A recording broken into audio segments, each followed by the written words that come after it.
Jake Collins was drinking his morning coffee when the sky changed. He stood on the porch of his farmhouse, watching the sun rise over the wheat fields of New Eden Colony. The golden light made everything look peaceful. Then a shadow passed overhead. At first, Jake thought it was a cloud, but clouds did not move that fast. He looked up and saw something that made him drop his coffee cup. A huge silver ship hung in the sky above their small town. It was bigger than anything Jake had ever seen. The ship was smooth and shiny, like liquid metal. It made no sound as it moved through the air. Jake ran inside his house and grabbed his radio. His hands shook as he called the other colonists. "This is Jake Collins. We have a situation. There is a ship in the sky, a big one. Everyone needs to get to the town center right now." Lisa Monroe answered first. She was Jake's deputy and helped him run the colony. "Jake, what kind of ship? Is it from Earth?" "I don't think so," Jake said. He watched the ship through his window. It was turning slowly, like it was looking at their town.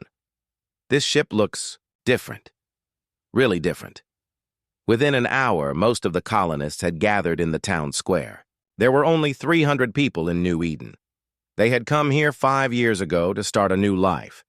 They grew food and raised animals. They had never expected visitors from space. Dr. Amy Carter stood next to Jake, looking up at the ship, with her medical scanner. "The scanner is picking up strange energy readings," she said. "This technology is not human." Ben Rodriguez, their best engineer, was setting up his equipment. "The ship is sending out some kind of signal," he said. "It's trying to talk to us." The signal came through their communication system with a soft beep. Then a voice spoke. It was smooth and calm, but clearly not human. "Greetings, people of this world. We are the Zephyrian Collective. We come in peace. May we speak with your leaders?" Jake looked around at the scared faces of his people.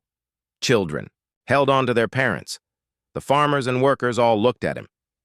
He was the colony administrator. This was his job. "This is Jake Collins," he said into the radio. "I speak for New Eden Colony. What do you want?" "We wish to meet with you face to face," the voice said. "We have much to offer your people. May we land our ship?" Jake thought about it. The ship could have attacked them already if it wanted to. These aliens were asking permission. That seemed like a good sign. "You can land in the field east of town," Jake said, "but only a small group of you, and no weapons."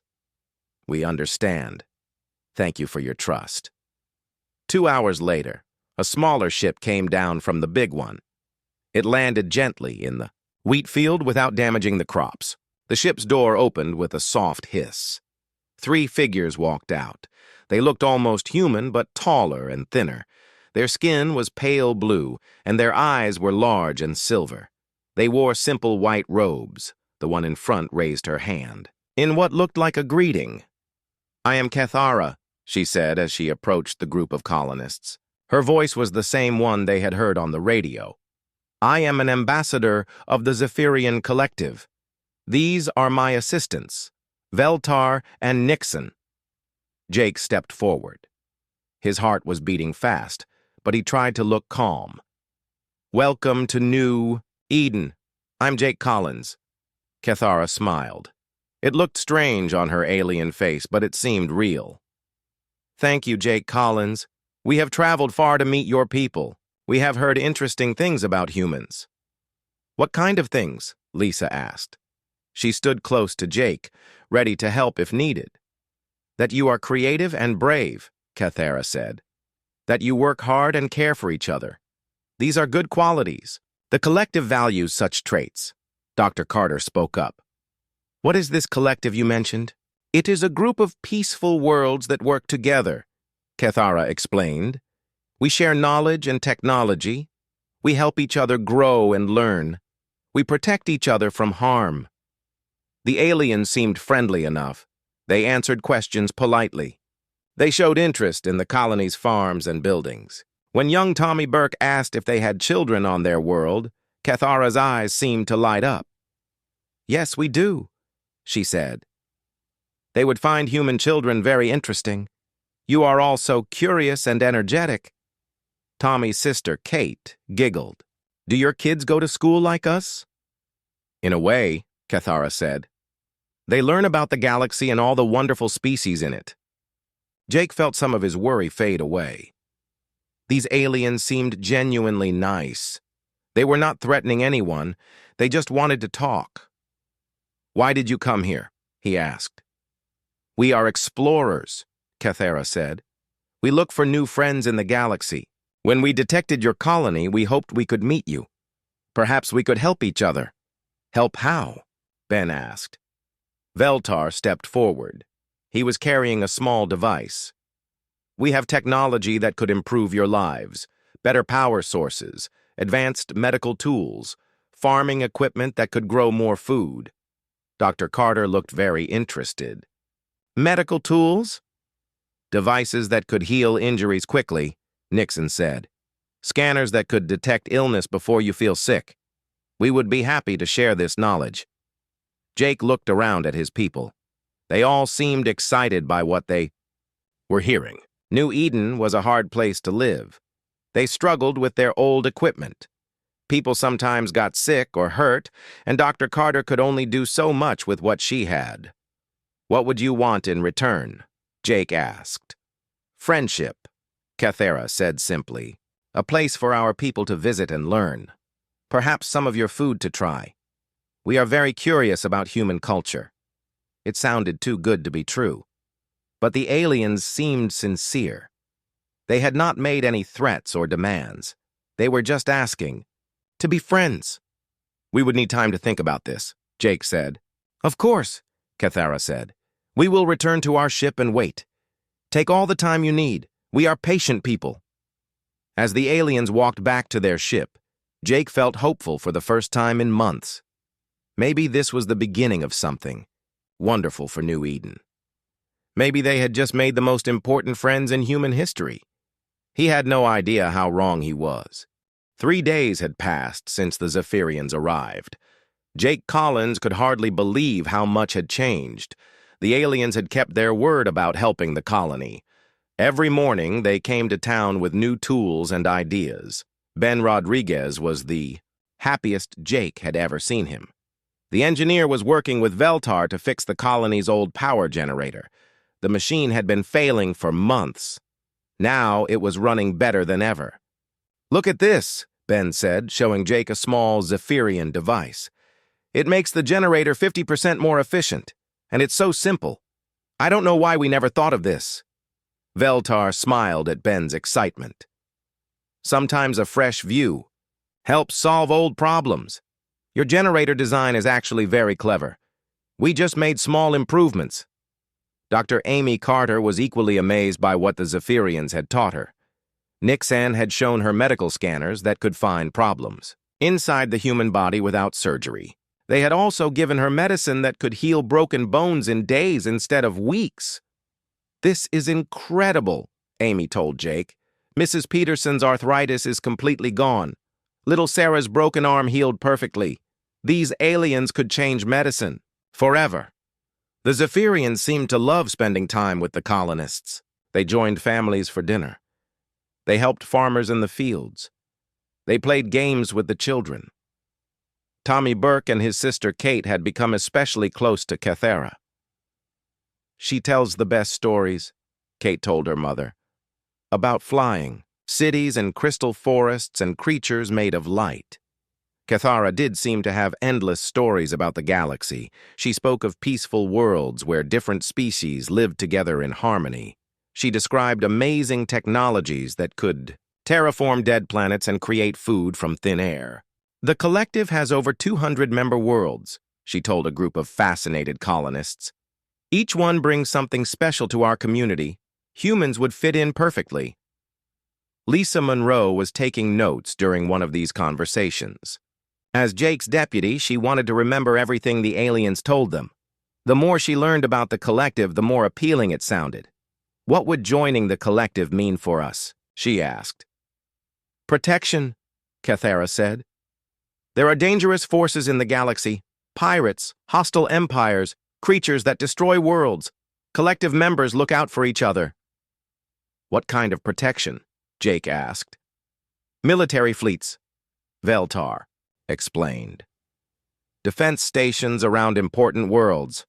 Warning systems that detect threats before they arrive. No collective world has ever been successfully attacked. That evening, Jake met with his council in the town hall. The council included Lisa, Dr. Carter, Ben Rodriguez, and Nick Green, their security chief. They needed to decide what to do about the Zephyrian offer.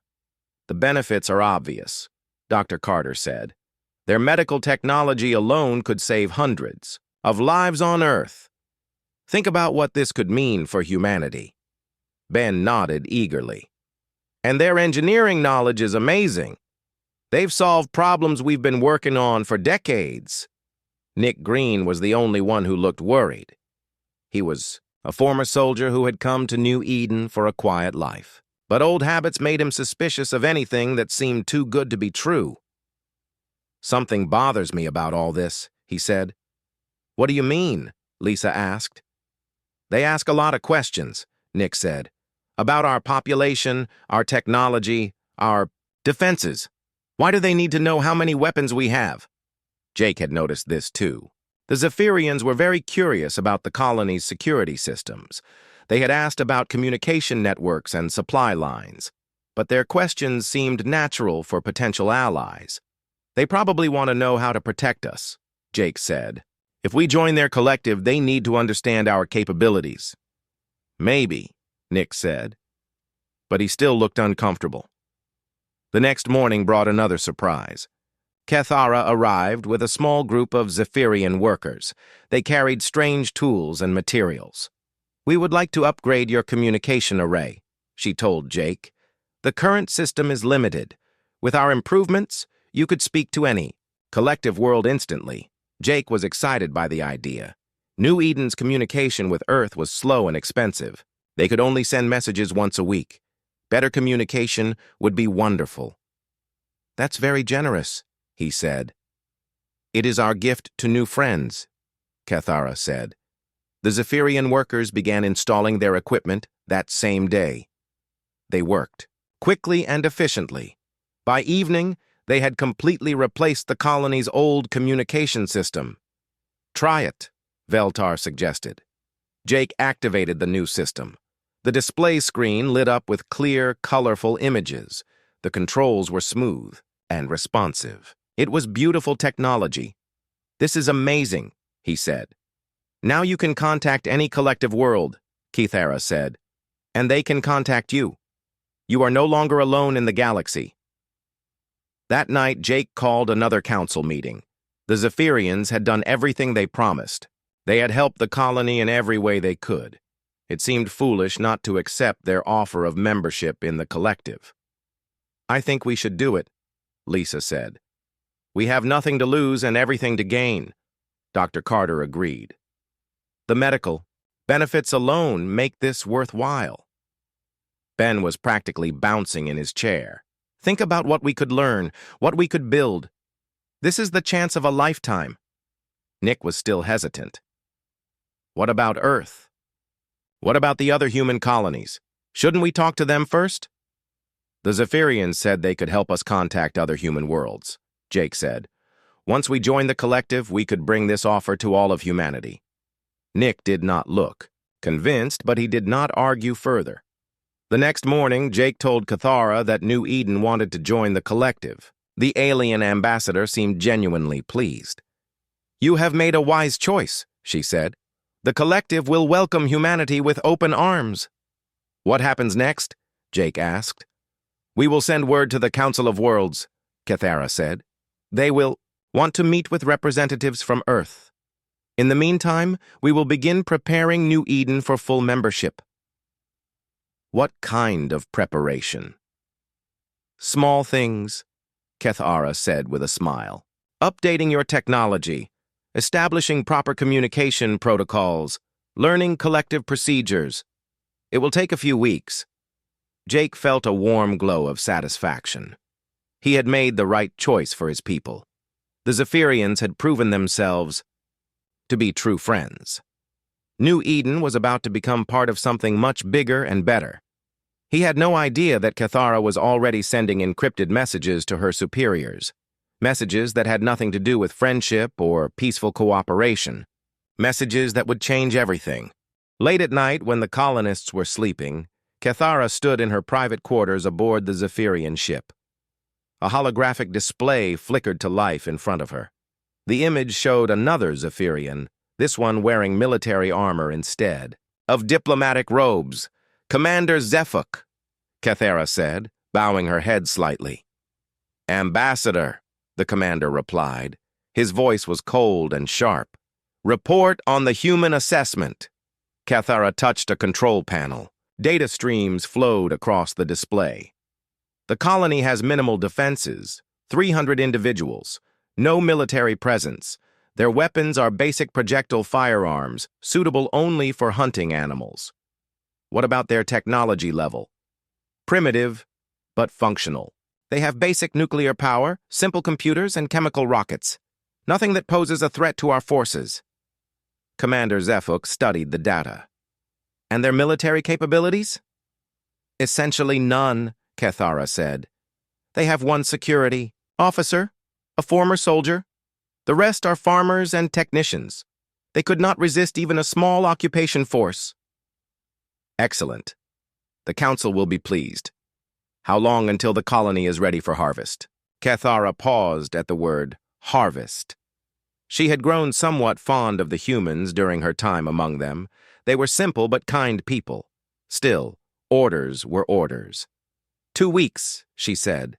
"I need time to complete the infrastructure mapping and disable their communication systems without arousing suspicion." "Do not let attachment cloud your judgment, Ambassador. These humans are a valuable resource. Their world is rich in minerals and suitable for collective expansion. Sentiment has no place in this operation." "Of course, Commander. I understand." "My duty." The hologram flickered off. Cathara stared at the dark display for a long moment. Then she began preparing her next report for the humans. She would tell them that the Collective Council was excited to meet them. She would say that several ships were coming to celebrate New Eden's membership. The humans would welcome their destroyers with open arms. Meanwhile, far from New Eden, another conversation was taking place.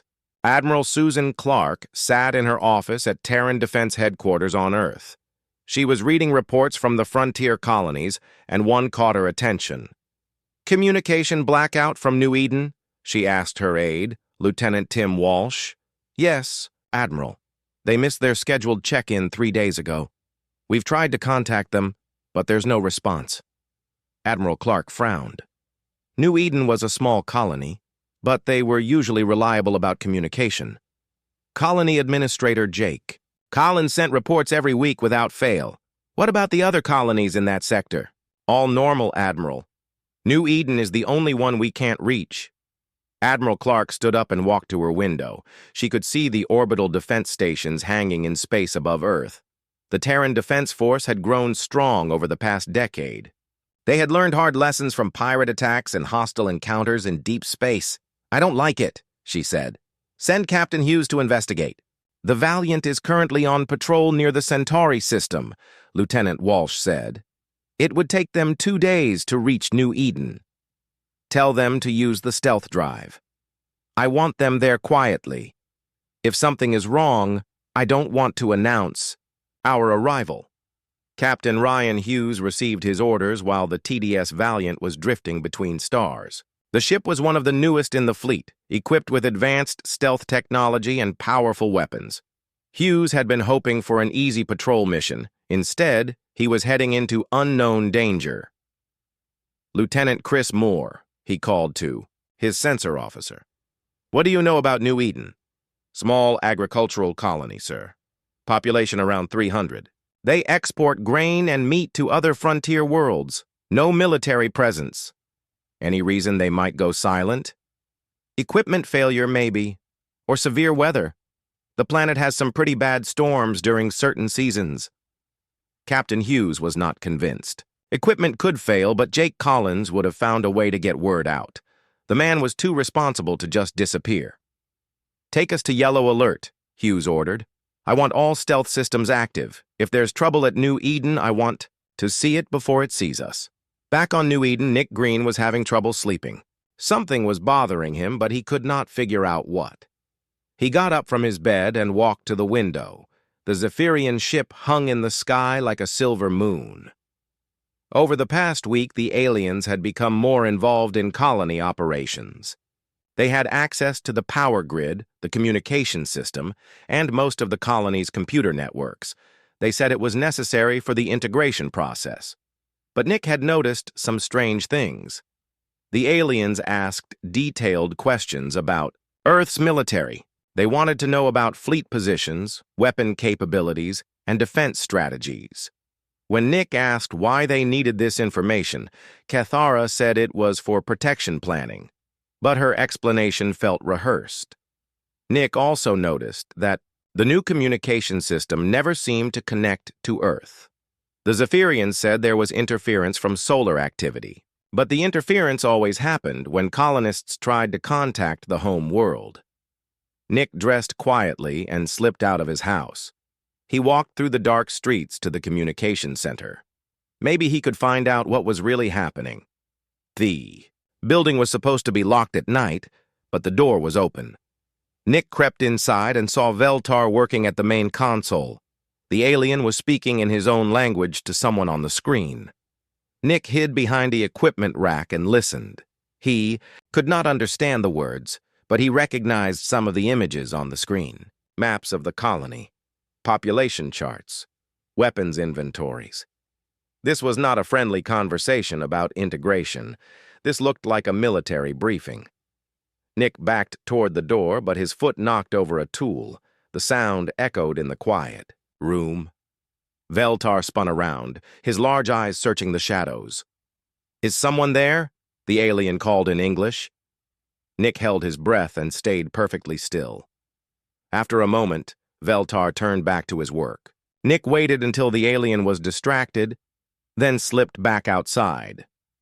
His heart was racing as he walked home. He needed to tell Jake what he had seen. But would anyone believe him?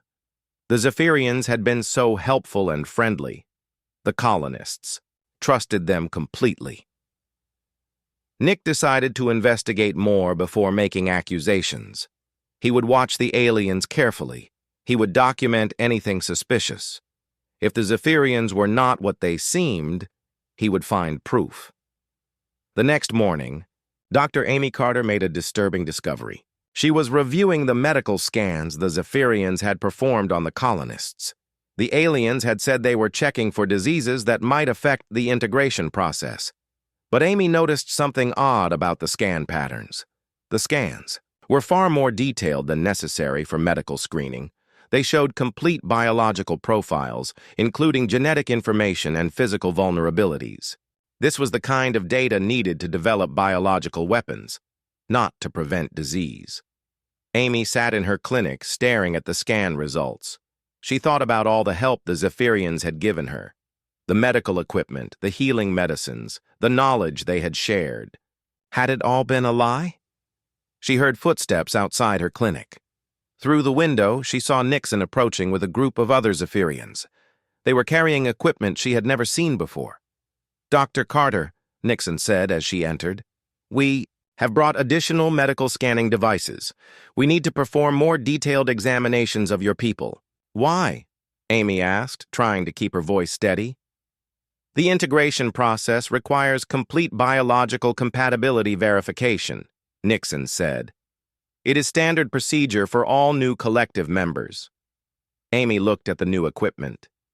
It was larger and more complex than anything the aliens had brought before. She had a terrible feeling that these were not medical scanners. "I would like to examine the equipment first," she said, "to understand how it works." Nixon's expression changed slightly. "That is not necessary. We will operate the devices ourselves." "I insist," Amy said firmly. "As the colony's chief medical officer, I need to approve all medical procedures." For a moment, Nixon looked angry. Then she smiled, but it was not the warm expression Amy had grown used to. Of course, Doctor. We will discuss this with Ambassador Cathera. I am sure we can reach an understanding. After the Zephyrians left, Amy locked her clinic and ran to find Jake Collins. She had to warn him. Whatever the aliens were really planning, it was about to begin. Jake Collins was fixing a fence when Dr. Amy Carter found him. She was running and looked scared. Her face was pale and she was breathing hard. "Jake, we need to talk," she said, looking around to make sure no one could hear them. "It's about the Zephyrians." Jake set down his tools. "What's wrong, Amy?" "I think they're lying to us. About everything." She pulled out her tablet and showed him the medical scan data. "Look at these scans they did on our people. This isn't medical screening, Jake. This is biological warfare preparation." Jake stared at the data. He did not understand all the medical terms, but he could see that the scans were incredibly detailed. Too detailed. "Are you sure about this?" he asked. "I'm a doctor, Jake. I know what medical scans look like. These are weapon development profiles. They're studying us like lab rats." Before Jake could respond, they heard footsteps. Nick Green was walking toward them quickly. He also looked worried. "Jake, Amy, thank God I found you," Nick said. "We have a problem. A big one." "What now?" Jake asked. "I saw Veltar last night in the communication center. He was talking to someone in their language, showing them maps of our colony, our defenses, our population. This isn't first contact, Jake. This is reconnaissance." Amy nodded. "That matches what I found. They're not here to make friends." Jake felt sick to his stomach. "But they've been so helpful. They fixed our power grid, gave us medical equipment." "To make us trust them," Nick said. "To get access to our systems. Think about it, Jake. They control our communications now. They know everything about our defenses. And they've been asking questions about Earth's military." Jake realized that Nick was right. The Zephyrians had asked many questions about Earth's space forces, about human colonies and their capabilities. At the time, it seemed like natural curiosity. Now it felt like intelligence gathering. "We need to warn Earth," Jake said. "I tried," Nick said. "The communication system won't connect. Every time I try to contact Earth, it says there's interference. But it works fine when the Zephyrians use it." Amy grabbed Jake's arm. "They're going to do something soon. Nixon brought new equipment today. She wanted to do more medical scans on everyone. When I asked to examine the equipment first, she got angry." Jake looked up at the Zephyrian ship hanging in the sky. It looked different now. Not friendly and peaceful, but threatening. Like a predator watching its prey. "What do we do?" he asked. Nick had been thinking about this. "We need to get word out. There's an old emergency beacon in the mountains. It's separate from the main communication system. If we can reach it, we might be able to send a warning to Earth." "How long would that take?" Jake asked. 6 hours to hike there. Maybe more if we have to avoid being seen." "I'll go," Amy said. "I know the mountain trails."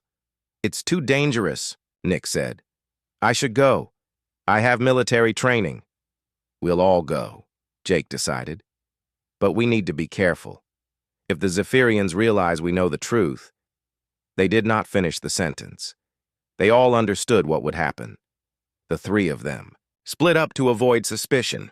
Jake went back to his house to pack supplies. Amy returned to her clinic to gather medical equipment. Nick went to the security office to get weapons and communication gear. An hour later, they met at the edge of town. But they were not alone. Ben Rodriguez was waiting for them with a backpack and worried expression.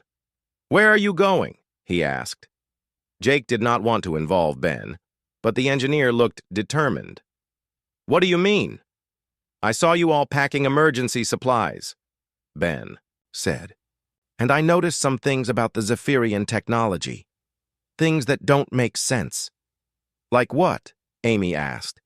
"The power grid modifications. They're not just improvements, they're control systems. The Zephyrians can shut down our power from their ship. Same with the communication array." They've built back doors into everything, Nick swore under his breath. They can control our infrastructure remotely. That's not all, Ben said. I saw some of their equipment up close. It's not exploration gear. It's military hardware disguised as civilian technology. Jake made a decision. Come with us. But you need to know what we're really doing. We're going to warn Earth that the Zephyrians are not friends. Ben nodded grimly. I figured as much. Let's go. The 4 colonists headed into the mountains as the sun began to set. The terrain was rough and the path was difficult. They had to move carefully to avoid being spotted by the Zephyrian ship's sensors. As they climbed higher, Jake looked back. At New Eden, the town looked so small and peaceful from up here.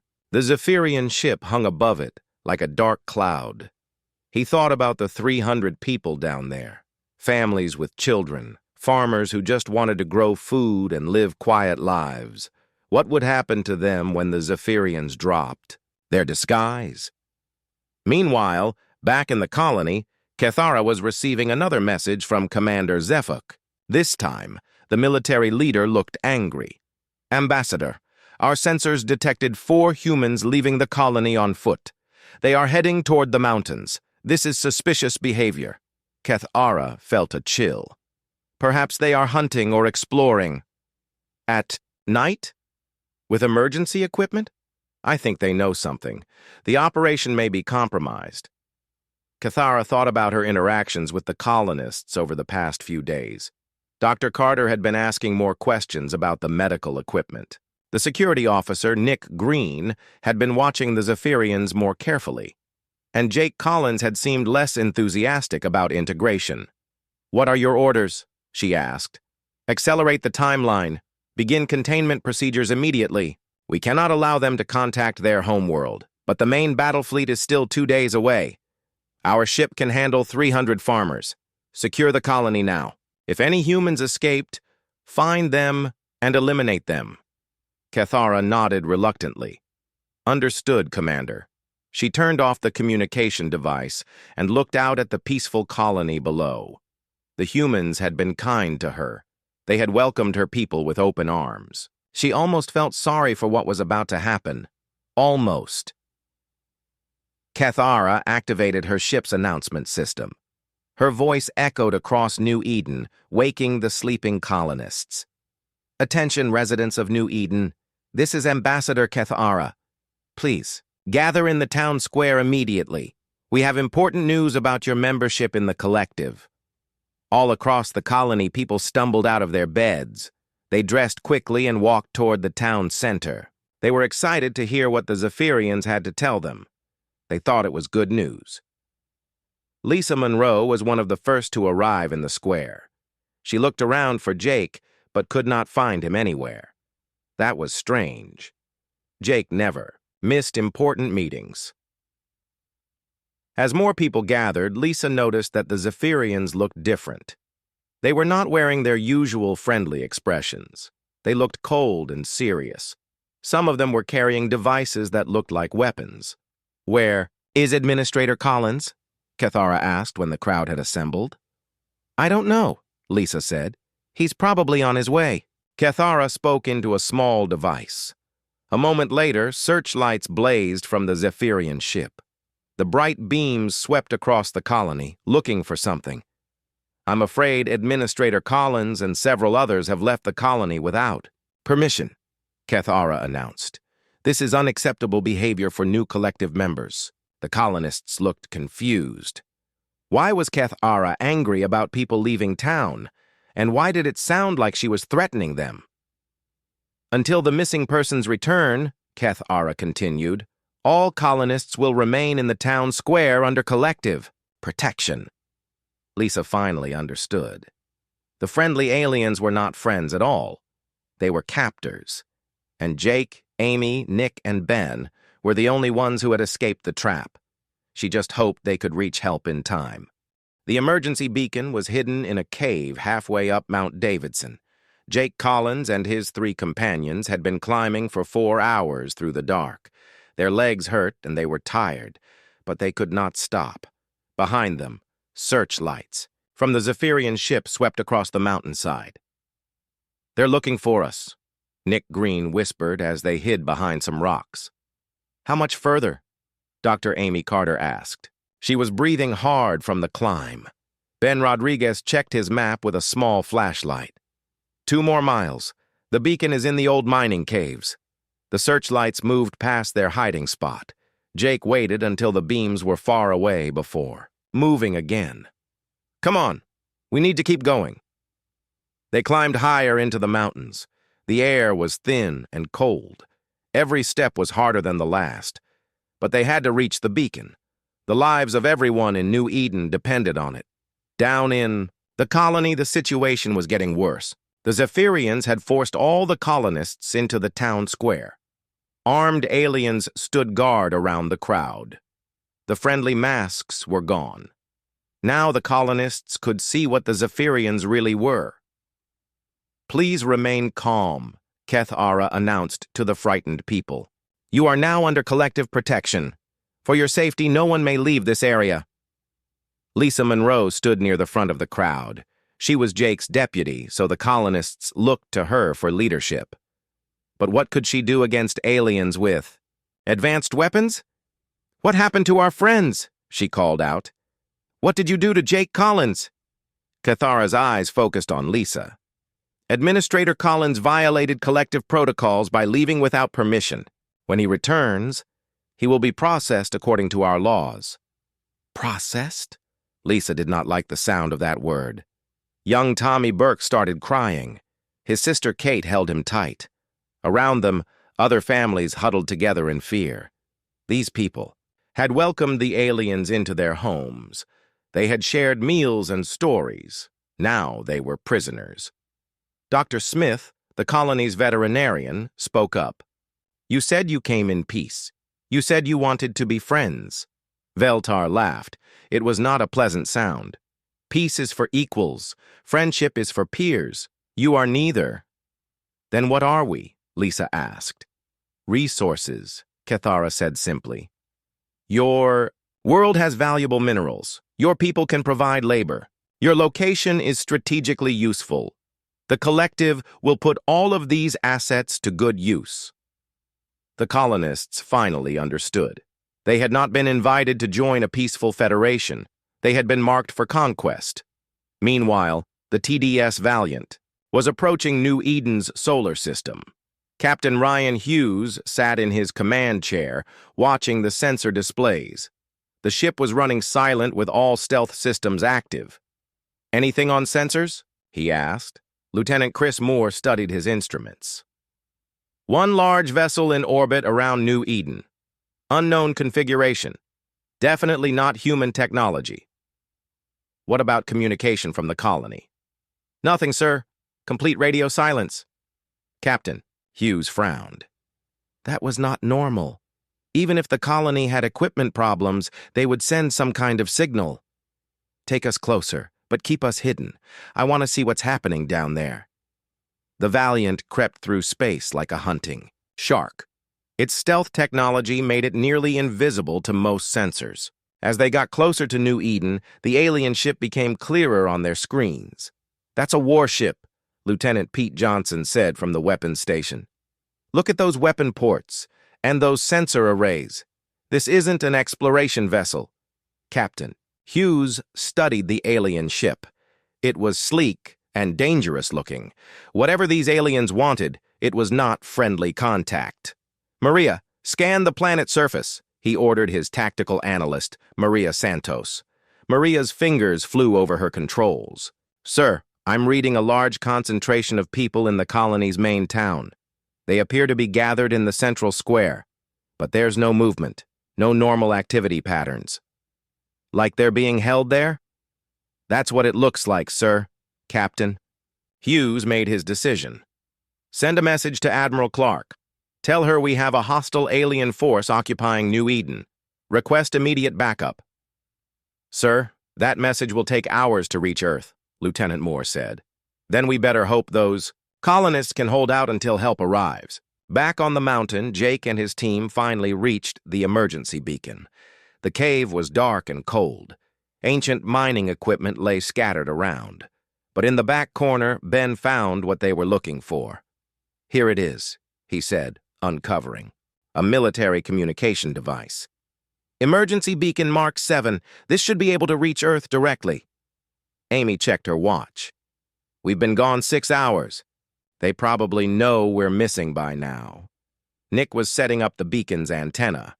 "Let's hope this thing still works. It's been up here for 3 years. Ben connected the power cell and activated the system.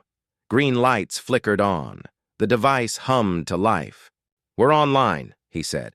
"Jake, you better make this call." Jake sat down at the communication controls. His hands were shaking as he entered the emergency codes. A moment later, a voice crackled through the speakers. "Earth Defense Command, this is Colonel Davis. Identify yourself." "This is Jake Collins, Administrator of New Eden Colony. We have an emergency. We are under attack by hostile aliens." There was a pause. "Say again, New Eden. Did you say aliens?" "Yes. They call themselves the Zephyrian Collective. They came here pretending to be peaceful.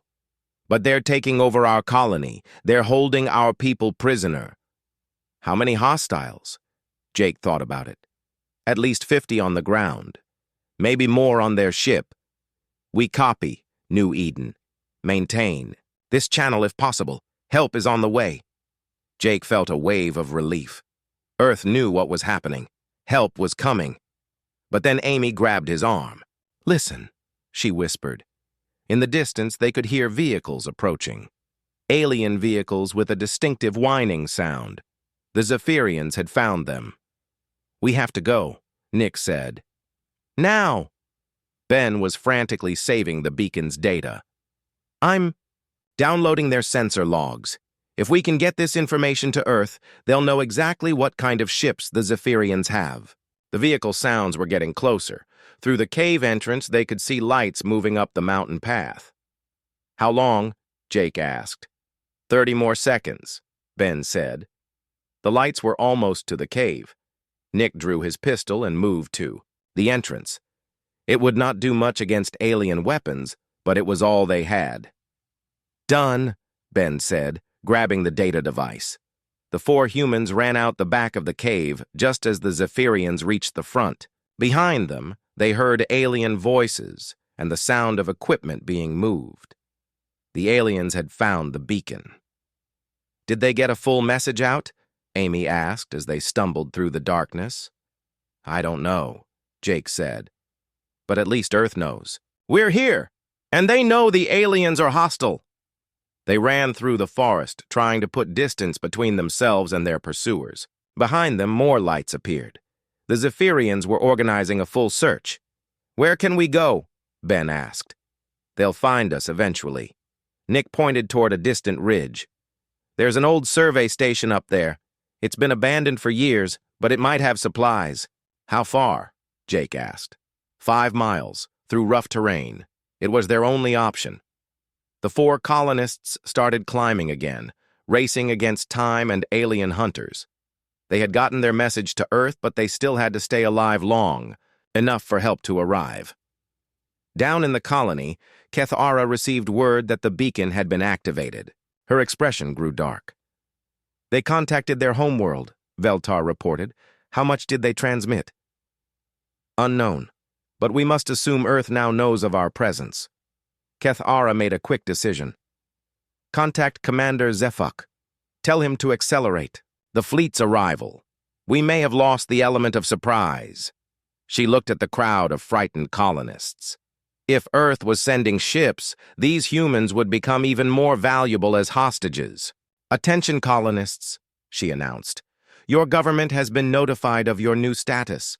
For your protection, stronger security measures will now be implemented." More Zephyrian soldiers emerged from their ship. They carried heavier weapons and more intimidating equipment. The occupation of New Eden was about to become much worse. But somewhere in space, the TDS Valiant was moving into position. And on Earth, Admiral Clark was assembling a rescue fleet. The Zephyrians had made one critical mistake. They had underestimated humanity's willingness to fight for its own. Captain Ryan Hughes watched the alien ship through his view screen. The TDS Valiant hung in space 2,000 kilometers away, invisible to enemy sensors. His crew was ready for battle, but Hughes knew they were badly outnumbered. The alien vessel was twice the size of his destroyer. "Sir, we're receiving a transmission from the alien ship," Lieutenant Chris Moore reported. "Put it through." Cathara's voice filled the bridge. "Attention, unknown vessel. You are in collective space. Identify yourself immediately or be destroyed." Hughes smiled grimly. The aliens could detect his ship now, which meant his stealth systems were not perfect. But they were still demanding identification, which meant they were not sure what they were facing. "This is Captain Hughes of the Terran defense ship Valiant. You are ordered to release the colonists immediately and withdraw from this system."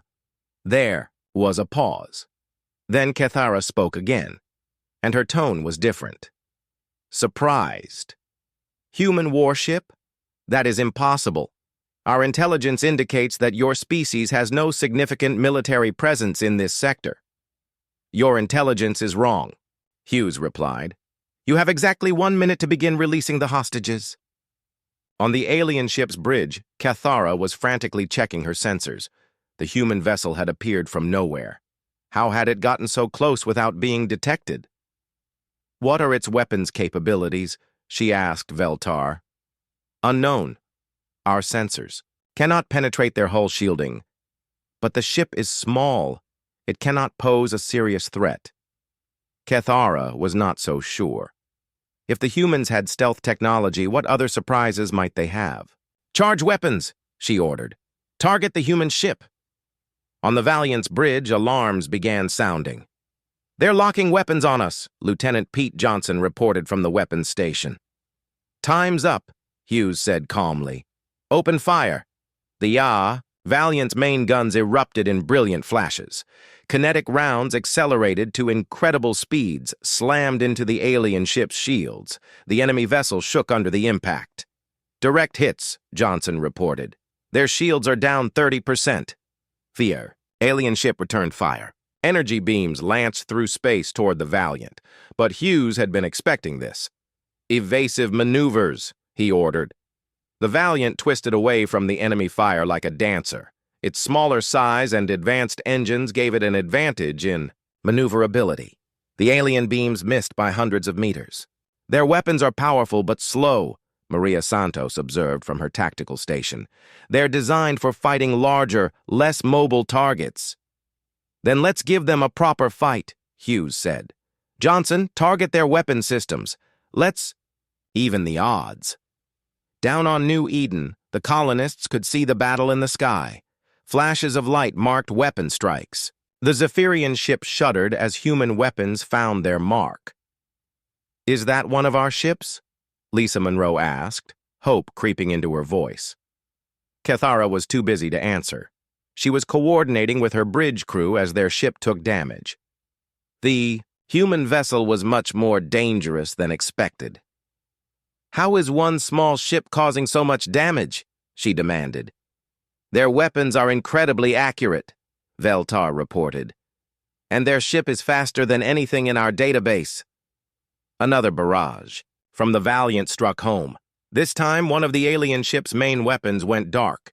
"That's one gun down," Johnson announced with satisfaction. But Hughes knew his ship could not keep this up forever. The alien vessel was larger and carried more weapons. Eventually, one of their shots would connect. "Moore, any word from Admiral Clark?" "Yes, sir. The 3rd Defense Fleet is en route. ETA 12 hours. 12 hours. Hughes had to keep the aliens busy for 12 hours with one destroyer against a heavy cruiser. The odds were not good. Then his sensors detected something new. More. Ships were dropping out of hyperspace near the edge of the system. Big ships. "Sir, we have multiple contacts coming in," Moore reported. "Configuration matches the ship we're fighting. I count 6 vessels." Hughes felt his heart sink. 6 more. Alien ships. His one destroyer could not fight 7 enemy vessels. "Sir," Maria Santos called out, I'm detecting weapons charging on all the new arrivals. They're moving to surround us. Hughes made a quick decision. All stop. Shut down weapons. Sir? Johnson looked confused. We can't fight 7 ships, but maybe we can buy time. Hughes opened a channel to the aliens. Kethara, this is Captain Hughes. I'm willing to discuss terms. There was a long pause. Then Kethara's voice came back triumphant. Surrender your vessel immediately. You will be granted the same status as the colonists. I need guarantees that the colonists will not be harmed.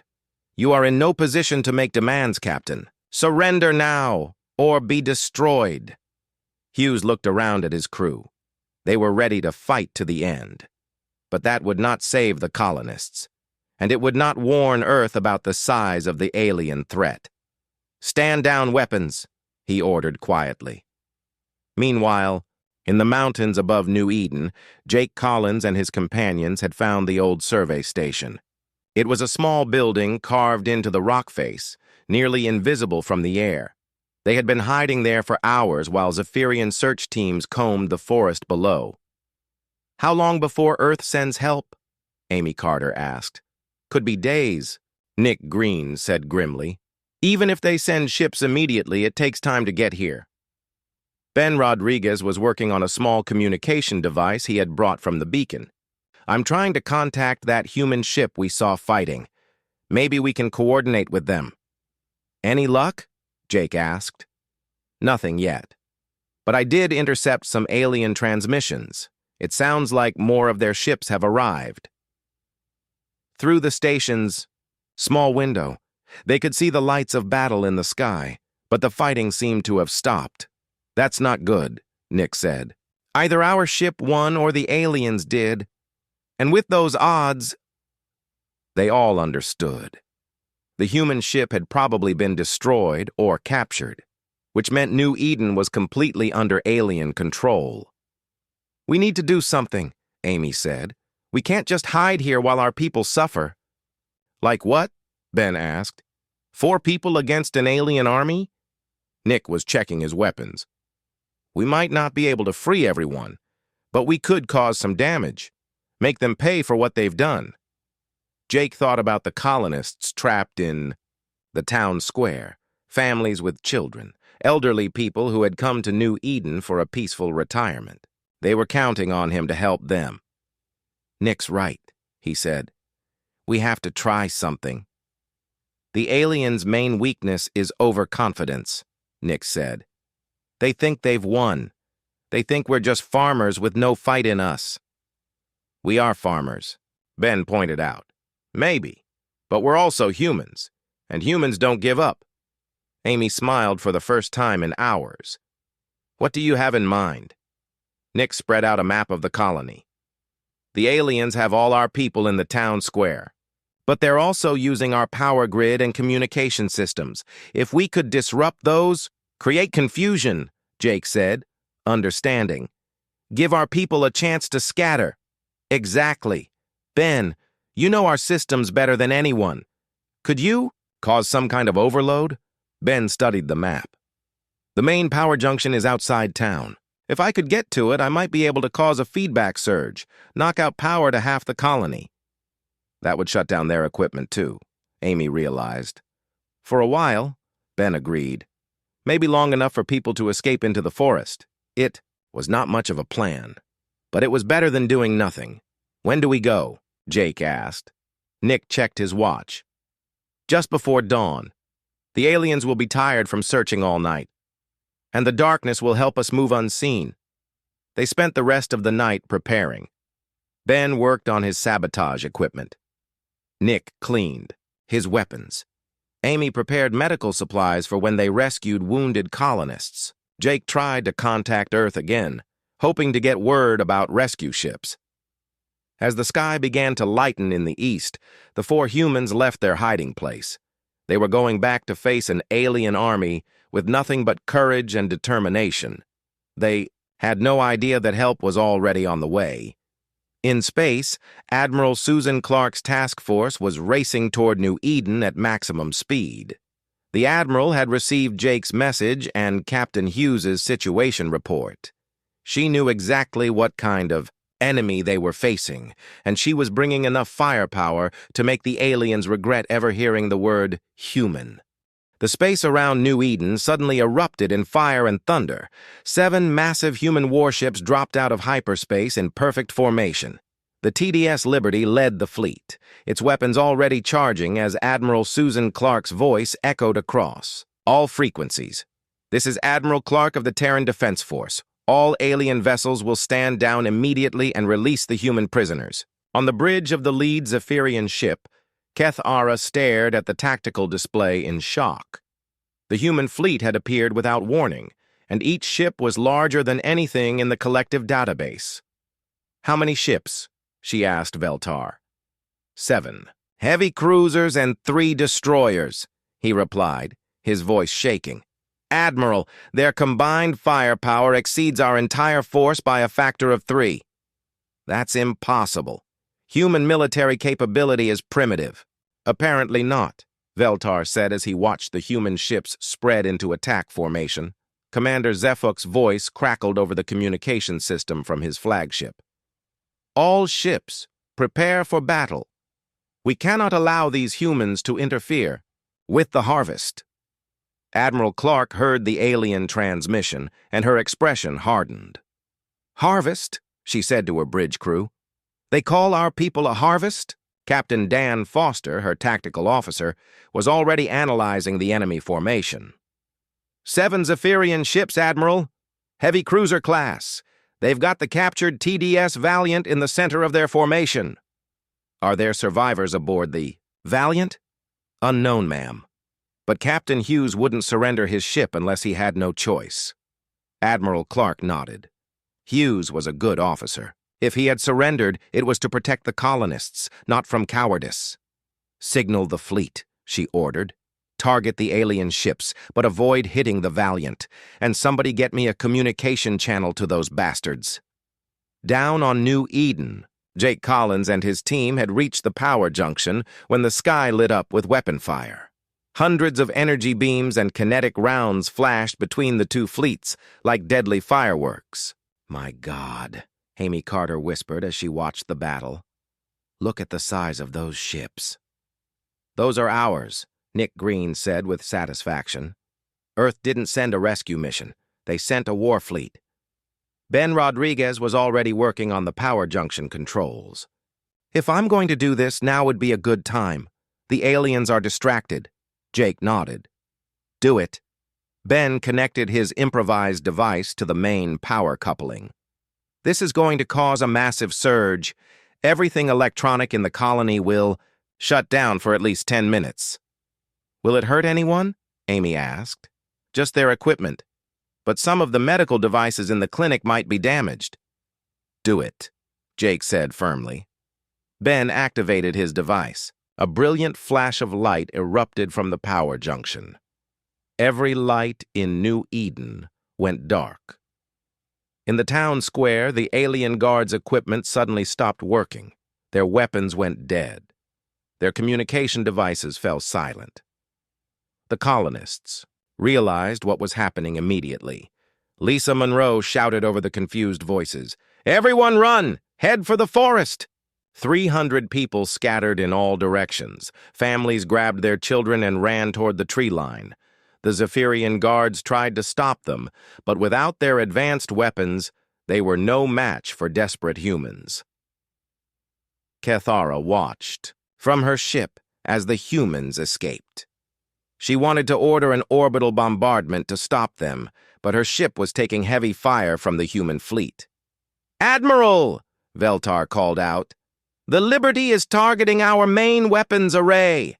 Kethara saw the massive human ship turning toward them. Its gun ports were glowing with charging energy. "Evasive maneuvers," she ordered. But the Zephyrian ship was too slow. The Liberty's main guns fired in perfect synchronization. The energy beams struck the alien vessel's weapon systems and tore them apart in brilliant explosions. "Weapons offline," Veltar reported. "We're defenseless!" Admiral Clark's voice came over the communication system. "Zephyrian ships, this is your final warning. Stand down or be destroyed." Commander Zefuk's response was immediate. All ships ramming speed. If we cannot defeat them with weapons, we'll destroy them with our hulls. The 6 remaining alien ships turned toward the human fleet and accelerated to maximum speed. It was a desperate tactic, but Zefuk preferred death to surrender. They're going to ram us, Captain Foster reported. Admiral Clark remained calm. All ships, concentrated fire. Target their engines. The human fleet opened fire as one. Dozens of energy beams reached out across space to strike the charging alien ships. One Zephyrian vessel exploded immediately. Another lost its engines and tumbled out of control. A third ship broke apart under the massive firepower. But 3 alien ships were still coming, and they were getting close. Brace for impact, Admiral Clark ordered. The TDS Columbia took a ramming strike from one alien ship. Both vessels were destroyed in a massive explosion. The TDS Manchester was clipped by another Zephyrian ship and lost its forward section. But the human ship's crew managed to maintain control.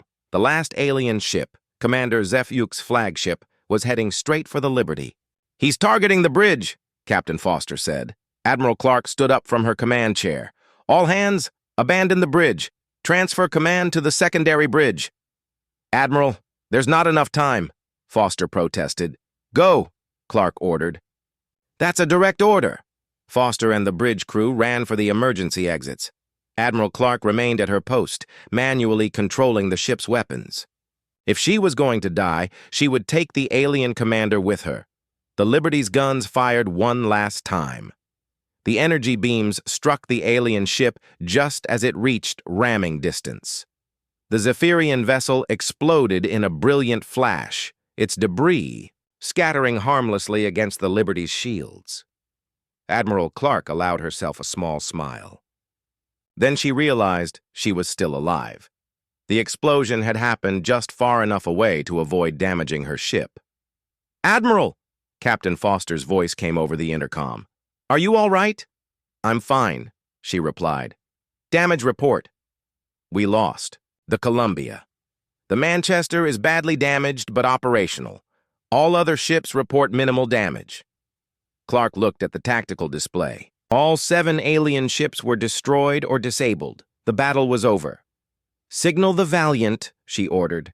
Let's see if Captain Hughes is still breathing. A few minutes later, Hughes's voice came over the communication system. He sounded tired, but alive. Admiral Clark, this is Captain Hughes. My crew is secure. The aliens didn't harm us. Glad to hear it, Captain. What's the situation on the planet? The colonists scattered when the power went out. Most of them are hiding in the forest. But there are still alien ground forces in the colony. Admiral Clark looked down at New Eden. She could see the small town and the surrounding farmland. Somewhere down there, human civilians were hiding from alien soldiers. Prepare landing parties, she ordered. It's time to finish this. Meanwhile, Jake Collins and his team were making their way back toward the colony. The power was starting to come back online, but most of the alien equipment was still not working properly. Look, Amy pointed toward the town square. The Zephyrian soldiers were gathering near their landing ship. They looked confused and disorganized. Without their advanced technology, they seemed much less threatening. They're trying to evacuate, Nick observed. Not if we can help it, Jake said grimly. Ben had one more surprise in his equipment pack. I saved this for last, he said, pulling out a small explosive device. It's designed for mining, but it should work on alien ships, too. You want to blow up their ship? Amy asked. Why not? They're not going anywhere without it. Nick grinned. I like that plan. The 4 humans crept through the forest toward the alien landing ship. Above them, they could see human military shuttles beginning to descend from the fleet. Help was finally arriving. But Jake wanted to make sure the aliens who had terrorized his people got what they deserved, and he had some very human ideas about justice. The human landing shuttles touched down around New Eden like metal hawks. Terran Marines poured out of the ships, their weapons ready and their faces grim. Sergeant Dan Foster led the first squad into the town square, where Zephyrian soldiers were trying to reach their damaged landing ship. "Freeze!" Foster shouted. "Drop your weapons!" The aliens looked up in surprise. Their advanced energy weapons were still not working properly after Ben's power surge. Some tried to run, but the Marines were faster and better trained. Meanwhile, Jake Collins and his team were creeping through the forest toward the alien ship. The vessel was about 50 meters away, guarded by only a few Zephyrian soldiers. Most of the aliens were trying to escape on foot. "There," Nick Green whispered, pointing to the ship's engine section. "That's where we plant the explosive." "Ben," Rodriguez checked his mining charge. "This should crack their hull wide open. They won't be going anywhere." Dr. Amy Carter kept watch while the men moved closer to the ship. She could see human Marines entering the town from the other direction. The aliens were trapped between the colonists and the military. "Hurry," she whispered. "The Marines will be here soon." Jake and Ben reached the alien ship without being seen. The hull was smooth and strange-looking, made of some kind of metal that seemed to shift color in the light. Ben attached his explosive device to what looked like a fuel line. 30 seconds and counting, he said, starting the timer. They ran, back to where Amy and Nick were waiting. Behind them, the alien ship's engines began to glow as the Zephyrians tried to take off. "They're trying to escape," Nick said. "Not anymore," Jake replied. The explosion was smaller than expected, but it was enough. The alien ship's engine section split open like a broken egg. The vessel tilted to one side and crashed back to the ground. Smoke poured from the damaged hull. "That's for threatening our people," Jake said with satisfaction. Across the colony, human Marines were rounding up the remaining Zephyrian soldiers. The aliens surrendered quickly when they realized they were outnumbered and outgunned. Without their advanced technology, they were just another defeated enemy. Admiral Susan Clark came down on one of the last shuttles. She walked through the town square, looking at the damage the aliens had caused. The colonists were slowly coming, out of hiding, helped by Marine medics and engineers. Lisa Monroe approached the Admiral with tears in her eyes. "Thank you," she said. "We thought we were going to die." "No human gets left behind," Admiral Clark replied firmly. "That's a promise." Jake Collins and his team emerged from the forest just as the Admiral was organizing the rescue effort. When Jake saw the Terran Defense Force uniforms, he felt a huge wave of relief. "Admiral Clark?" he called out. The Admiral turned and saw a group of tired, dirty civilians walking toward her. The man in front had the bearing of a leader despite his ragged appearance. "You must be Administrator Collins," she said. "We got your message." "Thank God you came," Jake said. "These aliens, they lied to us about everything." "We know. We captured their ambassador and several of her officers. They're being questioned now." Dr. Carter stepped forward. "Admiral, they were preparing to use biological weapons against us. The medical scans they performed were actually weapon development research." Admiral Clark's expression darkened. "We'll make sure that information gets to Earth Command. The galaxy needs to know what kind of species these Zephyrians really are." Over the next few hours, the Marines completed their sweep of the colony. All alien soldiers were captured or eliminated. The Zephyrian technology was seized for study. Most importantly, all 300 colonists were accounted for and safe. Captain Ryan Hughes came down from the TDS Valiant to coordinate with Admiral Clark. His ship had taken some damage during the battle, but his crew was unharmed. "What do we do with the prisoners?" he asked. "Take them back to Earth for interrogation," Admiral Clark said. "But first I want to have a conversation with their ambassador." Cathera was brought to the colony's meeting hall under heavy guard. Her ship had been captured intact, along with most of her crew. She looked defiant despite her situation. "You have made a grave mistake," she told Admiral Clark. "The collective will not forget this insult." "Good," Admiral Clark replied. "I want them to remember. Tell me about this collective of yours." "We are a peaceful federation of worlds, dedicated to bringing order to the galaxy." Admiral Clark gestured to the damaged town around them.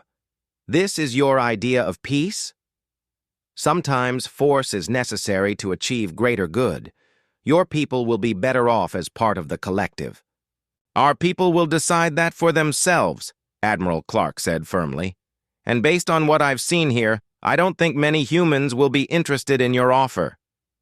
Cathera looked genuinely puzzled. But you are a primitive species. We offer you advanced technology, protection from galactic threats, membership in a vast community of worlds. How can you refuse? Because it comes with slavery, Jake Collins said, entering the room. You wanted to make us into workers and soldiers for your empire. All species must contribute according to their abilities, Cathera said. It is the natural order. Admiral Clark stood up. Here's a new natural order for you. Humanity is officially withdrawing from any contact with your collective. If we see any Zephyrian ships near human space, they will be destroyed without warning. You cannot threaten the entire collective, Cathera protested. Watch me, Admiral Clark said. Captain Hughes, prepare a data packet for transmission to Earth. I want every human colony and Earth Defense Command to know about the Zephyrian threat. Yes, Admiral. Admiral Clark turned back to Cathera. You're going to help us prepare that data packet. You're going to tell us everything about collective military capabilities, territorial boundaries, and expansion plans. I will reveal nothing, Cathera said defiantly. Admiral Clark smiled coldly. We'll see about that. Our interrogation specialists are very good at their jobs. 3 days later, the human fleet prepared to leave New Eden. The colony had been repaired and reinforced with proper defense systems. A permanent garrison of Marines would remain to protect the colonists from future threats. Jake Collins stood on his porch, watching the warships prepare for departure. Lisa Monroe joined him, along with Dr. Carter, Ben Rodriguez, and Nick Green. Hard to believe it's over, Lisa said. It's not over, Jake replied. This was just the beginning. Now the galaxy knows that humans can fight back. Dr. Carter was reading a report on her tablet. According to the intelligence we got from the Zephyrians, there are dozens of other species being oppressed by the collective. Maybe we can help them too. One step at a time, Nick said. First, we need to make sure all human colonies are protected. Ben was already thinking about the captured alien technology. With what we learned from their ships, we can improve our own defenses. Better weapons, better shields, faster engines. Admiral Clark's voice came over the colony's communication system.